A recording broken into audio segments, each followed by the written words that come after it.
Last ভিডিওতে আমি statically টাইপের ডাইনামিক্যাল টাইপ প্রোগ্রামিং ল্যাঙ্গুয়েজ নিয়ে কথা বলতেছিলাম। তো প্রোগ্রামিং ল্যাঙ্গুয়েজ নিয়ে কথা বলতে আসলে আরেকটা জিনিস চলে আসছে, গার্বেজ কালেকশন। তো এখানে আপনার কোড ছাড়া গার্বেজ জিনিসটা কি? সাধারণত আমাদের কোডটাই গার্বেজ থাকে, বাট তারপরেও এখানে আর গার্বেজ বলতে কী বোঝাচ্ছে? তো গার্বেজটা হচ্ছে, ধরেন আপনি একটা এপিআই বানিয়েছেন ইউজার রেজিস্টার করার জন্য। তো সেখানে আপনি ইউজার অবজেক্ট বানিয়েছেন, ওর ডেটাবেস সেভ করে, তাহলে বলছেন ভাই হয়ে গেছে। তো এই যে আপনি ইউজার অবজেক্টটা বানাইছেন, এটা কিন্তু র্যামে আসে, তো এটা কাউকে না কাউকে তো সরাইতে হবে। তো এখন আপনি যদি সি টাইপ ল্যাঙ্গুয়েজ ইউজ করেন, আপনার নিজের রেসপন্সিবিলিটি নিতে হবে, যে আপনাকে বলতে হবে যে ওটার পর যে এটা পার্টটা ফ্রি, এটা তুমি ফালাই দাও। এখন জাভা টাইপ ল্যাঙ্গুয়েজে কী হয়, ওরা একটা গার্বেজ কালেক্টর প্রোগ্রাম আপনাকে দিবে। তো ওই প্রোগ্রামটার কাজ কি, যে এই ধরনের যেগুলো রেফারেন্স আর নাই, কাজ শেষ হয়ে গেছে, ওগুলা মেমোরি থেকে ক্লিয়ার করে দেওয়া।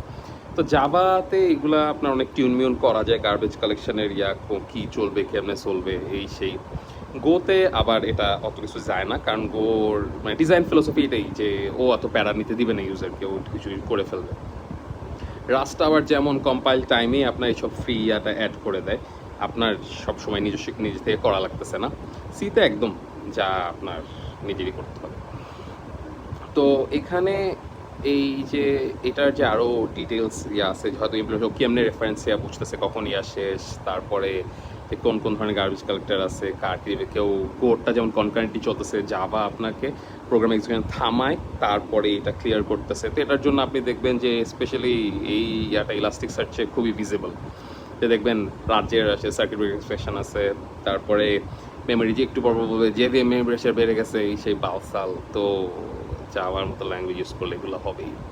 তো এটা আপনারা দেখে নেবেন। তো দিস ইজ গার্বেজ কালেকশন।